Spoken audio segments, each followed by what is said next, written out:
Bismillahir Rahmanir Rahim. Innal hamdulillah wa salatu wassalamu ala rasulillah wa ala ahlihi wa sahbihi wa man wala. We are inshallah continuing on with the tafsir of Surah Al-A'raf. Today will be the first day inshallah that we continue from where the Taraweeh is being recited. So inshallah today the Taraweeh will begin at Surah Al-A'raf, which is a Makki surah. Allah subhanahu wa ta'ala revealed the surah with various different themes, and as we mentioned earlier on, the Makki surahs, the surahs that were revealed in Mecca, Allah subhanahu wa ta'ala covers mainly three main ideas or main concepts. One is Tawheed, the other is Risala. Tawheed meaning the oneness of Allah subhanahu wa ta'ala. Number two, Risala, that Allah subhanahu wa ta'ala sent various messengers for the purpose of spreading and propagating His deen, His religion. And lastly, Akhirah, the belief in the hereafter, belief that one day we are going to be resurrected, one day we are going to be brought back before Allah subhanahu wa ta'ala. So all of these main three themes come within this surah as well, as inshallah we will cover. Now Surah Al-A'raf refers to, the meaning of A'raf is the high places. It refers to a group of people that will be mentioned later on in the surah, and this is the only place in the Quran where they are mentioned.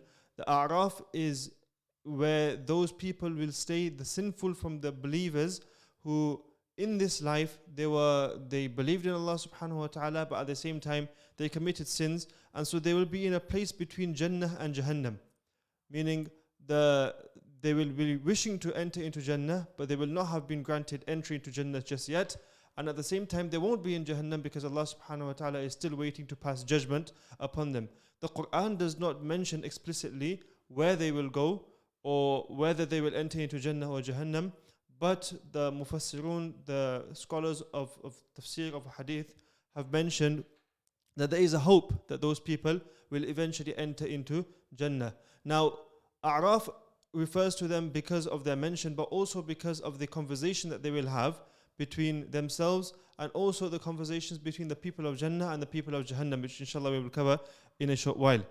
The beginning of the surah covers Tawheed, following Allah subhanahu wa ta'ala's laws and not the laws of others. And finally, from verse 54, that only Allah subhanahu wa ta'ala can be the helper, and that no one else can be a helper, and that only Allah subhanahu wa ta'ala can control over only Allah subhanahu wa ta'ala has control over everything, and no one else has any dominion, any power, any control over anything that Allah subhanahu wa ta'ala, unless Allah subhanahu wa ta'ala gives them the permission to do so. Then from verses 57 and 58, Allah subhanahu wa ta'ala gives the example of beneficial rain. وَهُوَ الَّذِي أَرْسَلَ الرِّيَاحَ بُشْرًا بَيْنَ يَدَيْ رَحْمَتِهِ. That Allah subhanahu wa ta'ala sends down beneficial rain. And the example that's given of in the Quran of beneficial rain, many a times Allah subhanahu wa ta'ala gives that example for two reasons. One is to give the example of rain in itself, which is a bounty and a blessing from Allah subhanahu wa ta'ala. But another reason why Allah subhanahu wa ta'ala mentions many a times rain is because He uses it as a metaphor of guidance. In the same way that rain comes down from the heavens and it is a bounty and people wait for it, and water is something وَخَلَقْنَا مِنَ الْمَاءِ كُلَّ شَيْءٍ حَيٍّ, that Allah subhanahu wa ta'ala created from everything, from every living thing from water. That in the same way that water comes down from the heavens and people wait for it, people are oftentimes waiting for that rain to come down.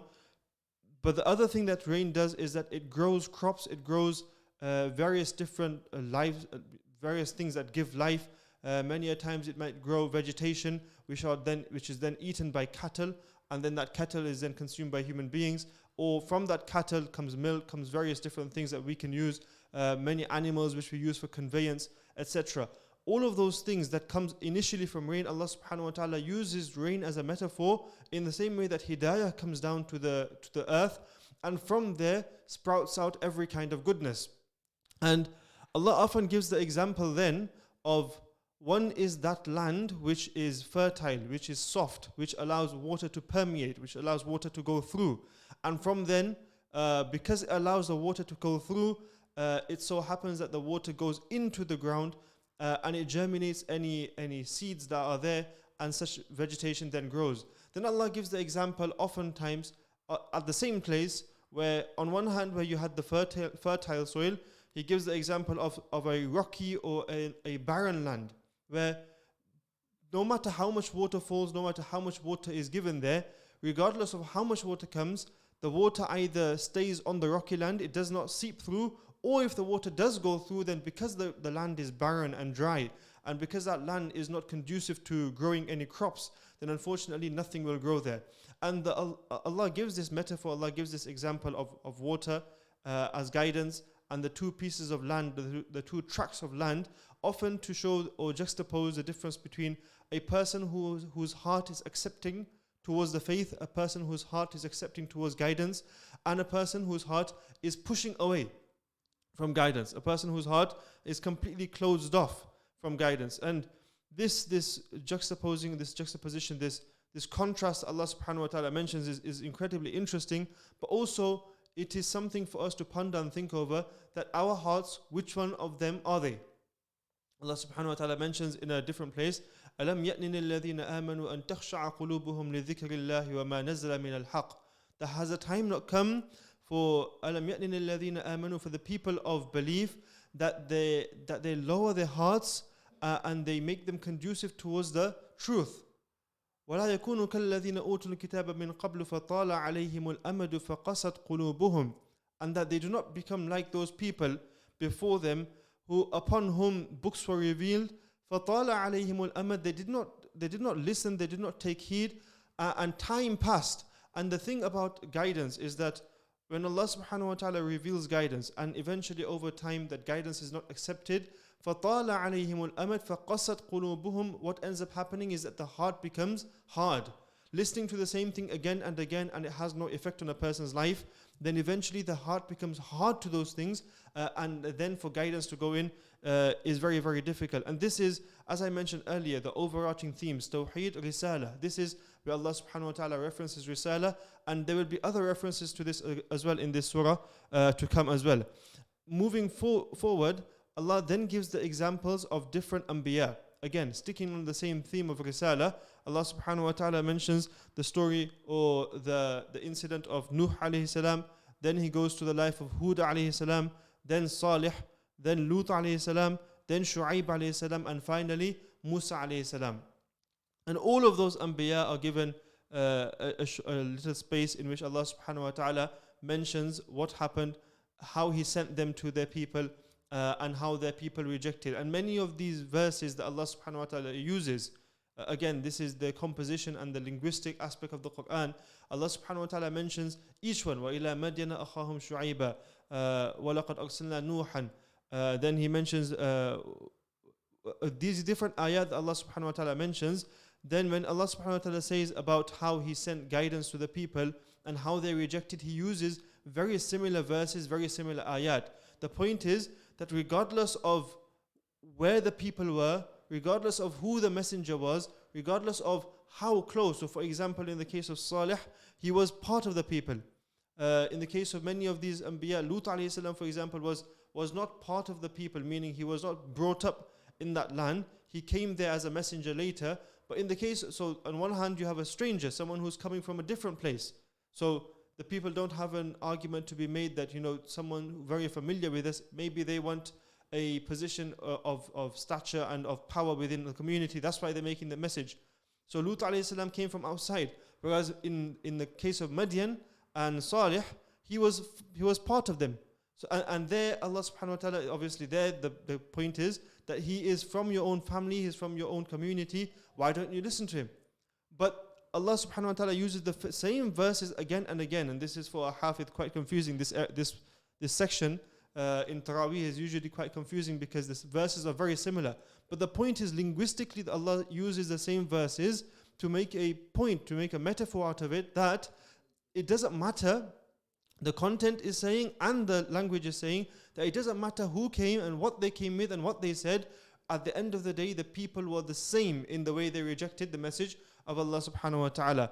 Then finally Allah goes on to the story of Musa alayhi salam. Now we mentioned in the ajazat that came before and the surahs that came before that Musa alayhi salam's story was mentioned, but certain parts of the story were mentioned. Here, the story of Musa alayhi salam begins from when Allah subhanahu wa ta'ala sent him to Fir'aun with the purpose of delivering a message, and then it goes on to the details of how Fir'aun then called the magicians, and the magicians came, and all of the incidents that happened immediately after that.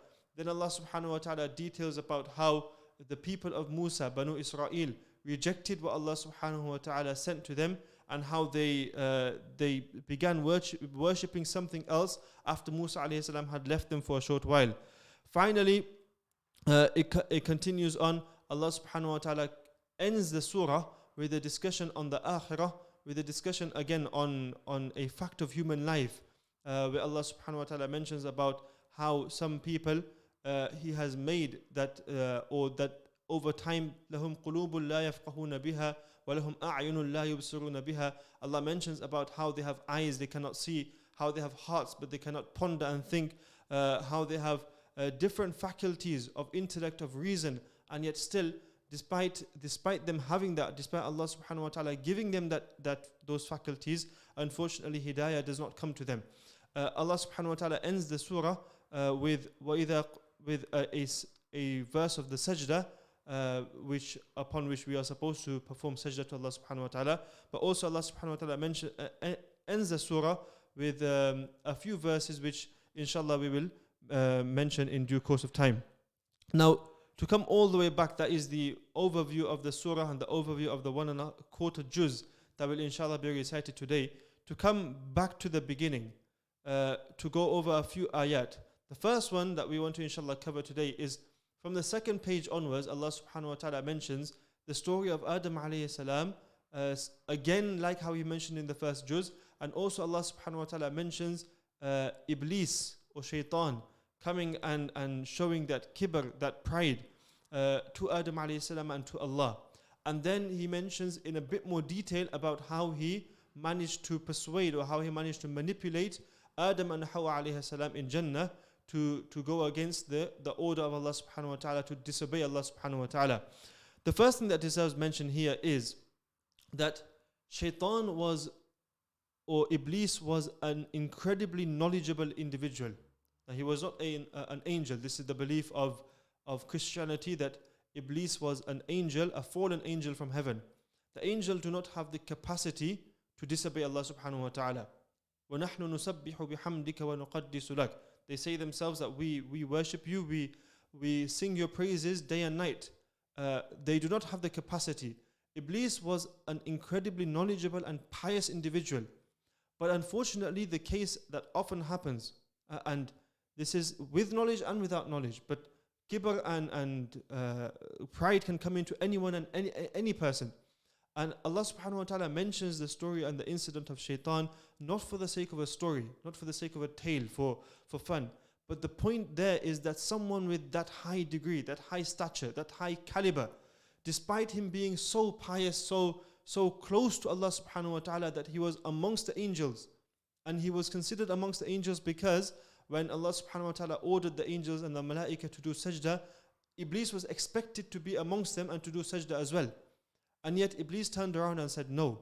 And that is because of that kibr, that is because of that pride and arrogance within him. And again, the message here for us is very simply that pride and arrogance is not suitable, cannot be a part of any human being, any person or anything which is a creation.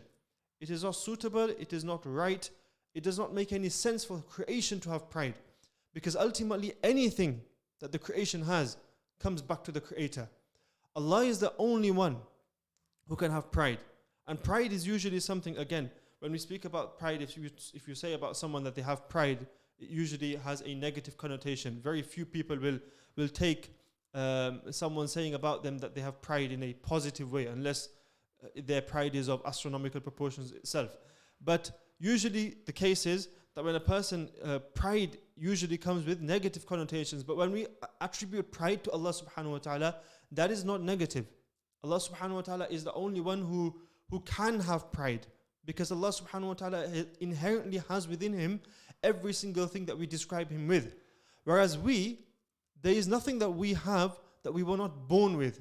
And there is nothing that we were born with that Allah subhanahu wa ta'ala did not give us. It is nonsensical for a person to have pride over ethnicity, over color, over something that they had from when they were born. A person who is really fast or really strong, or something that they were inherently given at birth, something which is, as we say, congenital, meaning from their very birth they were given it. A person cannot have pride over those things because ultimately Allah subhanahu wa ta'ala gave them that. That is why the hadith comes that لا يدخل الجنة من كان في قلبه مثقال حبة من كبر. That person will not enter Jannah who in his heart there is even a mustard seed worth of kibr. And this is an incredibly important and poignant reminder from the incident of Shaitan and Adam alayhi salam, our father Adam alayhi salam, which we really need to ponder and think over. Many a times, many things are done because of pride. Many of our actions are done because of that. And one of the things that destroys sincerity, إِنَّمَا الْأَعْمَالُ بِالنِّيَّاتِ, actions are judged according to their intentions. In Islam, the most important thing is intention. And many a times, intention is destroyed because of pride, because of that want and that desire to be seen by other people. May Allah subhanahu wa ta'ala protect us, and may Allah subhanahu wa ta'ala grant us sincerity in all of our intentions. Another thing that's mentioned in this story here is, very interestingly, the way Shaitan managed to convince Adam alayhi salam and Hawa alayhi salam to go against the command of Allah subhanahu wa ta'ala. Allah mentions a very interesting verse, فَدَلَّهُمَا بِغُرُورٍ, that Shaitan slowly led them to deception, or slowly led them away with deception. The word Allah uses here, and again, linguistically we haven't had the time and we do not have the time to go into details on individual words, but inshallah today we'll try to go over one or two. But Allah subhanahu wa ta'ala mentions فَدَلَّهُمَا بِغُرُورٍ. The word دَلَّهُمَا literally comes from the word dalwun, or to lead something, and the word dalwun literally means a bucket. Now when a person goes to the well and they put their bucket in, they drop the bucket down, they fill the water, and then they slowly bit by bit, they pull the rope, which then pulls the bucket and brings the water to the top. The word, or the usage of the word dallahuma by Allah subhanahu wa ta'ala here, is trying to show the way Shaitan deceives human beings. Shaitan is incredibly intelligent, and the way he deceives people is not by one big yank or pulling people towards haram, pulling people towards the impermissible. Allah subhanahu wa ta'ala is given an indication here. What he did to Adam and Hawa alayhi salam is what he does to us. He pulls slowly, like how a person pulls the dalwun, the bucket from a well. In the similar manner, Shaitan pulls slowly and gradually tries to pull people away from good acts and towards evil. And this is the habit of Shaitan. This is what he has promised, as Allah subhanahu wa ta'ala mentions in these very same verses.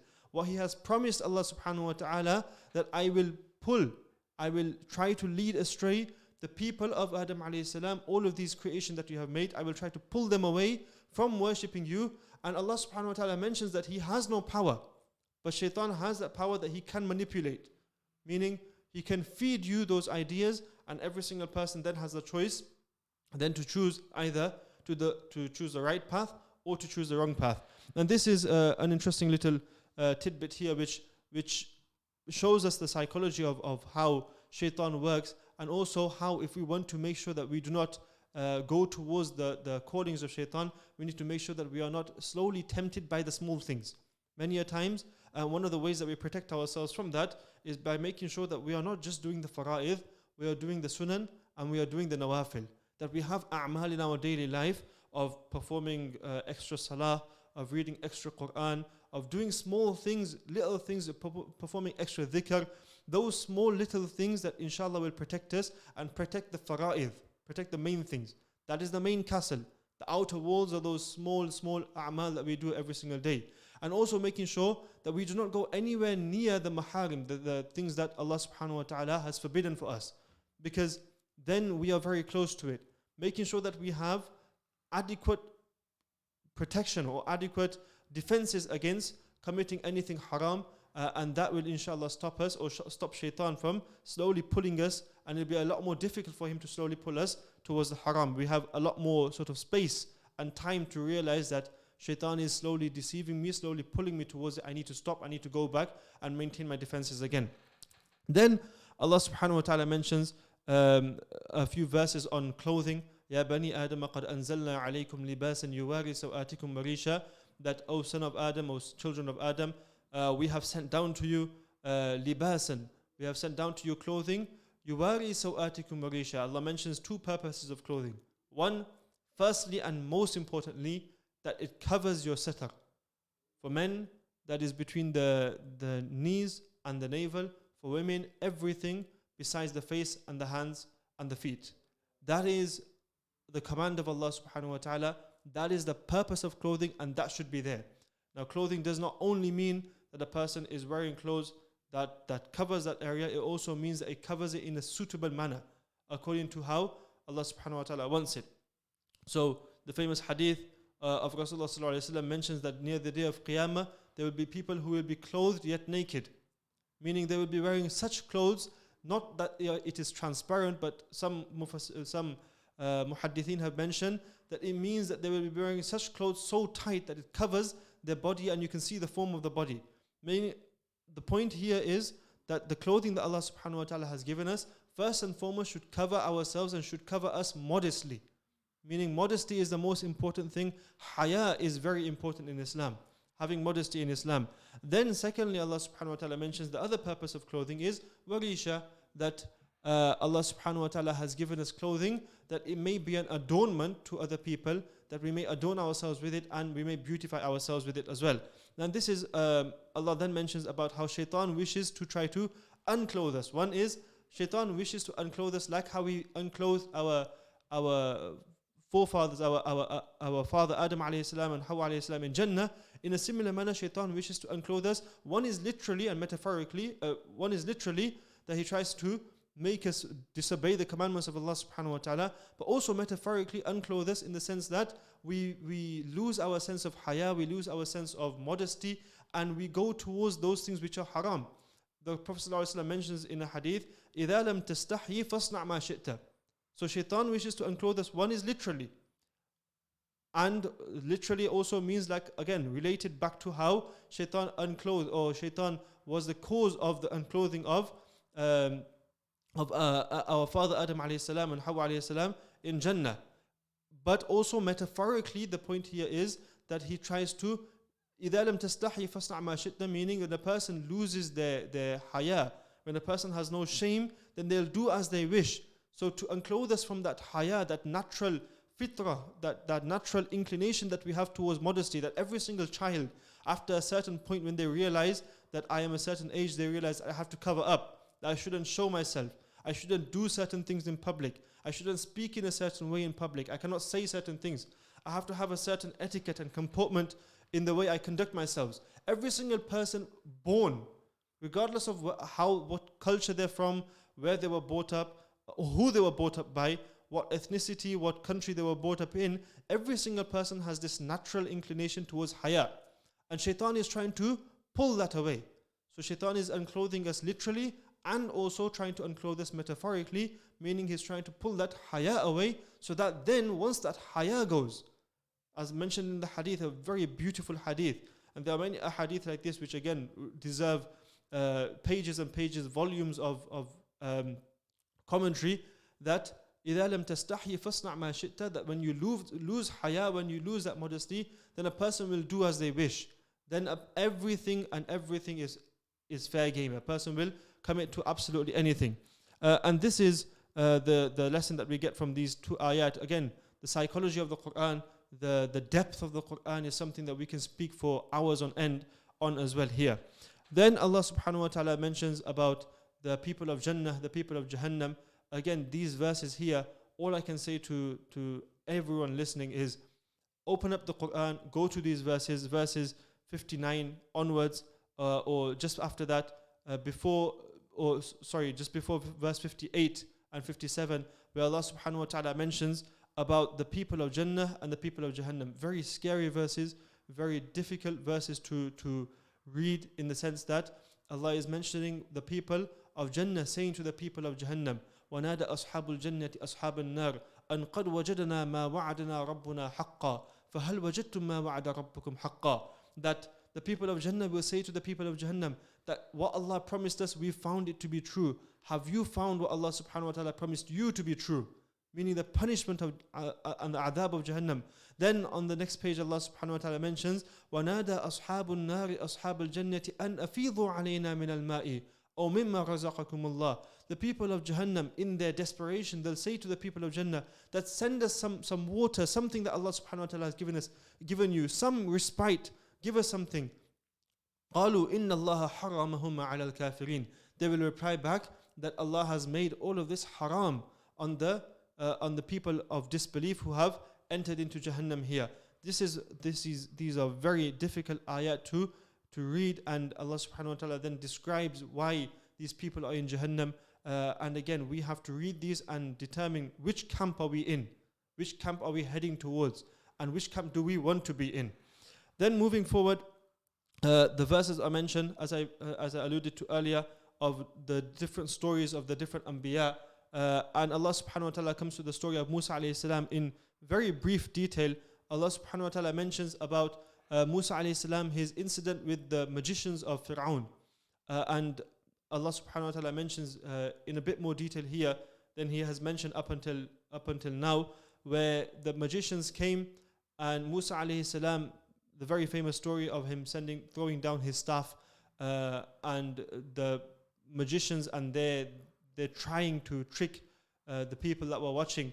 Their sleight of hand or their little tricks were overcome by Musa alayhi salam, because that was from Allah subhanahu wa ta'ala. They immediately realized, and again this is a sign, this is something that we have to take a message from. If the magicians who are steeped in disbelief, who are steeped in going against the commands of Allah subhanahu wa ta'ala, the first time they saw the sign of Allah subhanahu wa ta'ala, their hearts immediately accepted, to the point that Fir'aun promised and said to them that if you do not renegade on your religion, I will crucify you and I will kill you. And yet still, فَأُلْقِيَ السَّحَرَةُ سَاجِدِينَ, all of them were in firm belief of Allah subhanahu wa ta'ala, and they gave up their lives regardless of what Fir'aun said. They gave up their lives because their belief was that strong immediately. Then Allah subhanahu wa ta'ala mentions about how He made it such that whilst Musa alayhi salam and the Banu Israel were still living amongst Fir'aun, Allah subhanahu wa ta'ala sent down many different punishments to the people of Fir'aun. There was the flood, there were locusts, lice, frogs, blood, and different kinds of tests. And every single time one of them came along, what they would do is they would come running to Musa alayhi salam and they would say to him that please pull this away from us. But whenever, please ask Allah, make dua to Allah to remove this. And again, this is a habit. This is something that Allah subhanahu wa ta'ala alludes to in different places in the Quran, that when something bad happens, a person goes, أَلَمْ تَرَ أَنَّ الْفُلْكَ تَجْرِي فِي الْبَحْرِ بِنِعْمَةِ اللَّهِ, that a person is on a ship and the waves are crashing against the ship. They feel like they're going to drown and die, so they make earnest dua to Allah subhanahu wa ta'ala. Allah, save me and I will believe in you. And yet when we go past that point, and this is the case with every single human being, believer or non-believer, that when they go past that point, when they're suddenly feeling better again, when they're past that difficult point, then that turning to Allah subhanahu wa ta'ala is gone away. Then those promises that they made to Allah subhanahu wa ta'ala have been removed. Those promises are forgotten. Those du'as are long gone. All of those things that they said that they were going to do is gone. And this is the people of Musa and Fir'aun. This is what happened. Every single time Allah sent them a test, they would come running, and every single time it was removed, they would go back to their ways. Then the incident of the Banu Israel worshipping the tablet, worshipping the cow or the calf that they made themselves, which inshallah we will discuss in a bit more detail in the 15th juz. Finally, Allah subhanahu wa ta'ala mentions in the last section of this surah a couple of ayat. One of them is Allah subhanahu wa ta'ala mentions وَإِذَا قُرْئَ الْقُرْآنُ فَاسْتَمِعُوا لَهُ وَأَنصِتُوا, that when the Quran is recited, فَاسْتَمِعُوا, Allah doesn't say فَاسْمَعُوا, Allah says فَاسْتَمِعُوا. فَاسْمَعُوا means to hear, to listen. فَاسْتَمِعُوا means to lend an ear, an attentive ear. And this is especially especially relevant because this is the month of Quran, this is the month of recitation of Quran. We have to make a habit, and inshallah we'll end on this, that we make a habit of trying to listen to the Quran, and not just listening but also pondering over the Quran. وَإِذَا قُرْئَ الْقُرْآنُ فَاسْتَمِعُوا لَهُ وَأَنصِتُوا لَعَلَّكُمْ تُرْحَمُونَ, so that mercy may be sent down to you. And this is the habit, or this is the characteristic of a believer, that when Allah subhanahu wa ta'ala's words are recited, when the words of his creator, his Rabb, are recited in front of him, that he lends an attentive ear, he is pondering over the meaning, and he tries to reform, she tries to reform her life in accordance to what Allah subhanahu wa ta'ala wants. And this is, inshallah, we'll end on this. We ask Allah subhanahu wa ta'ala to make the Quran a source of guidance for us. وآخر دعوانا أن الحمد لله رب العالمين.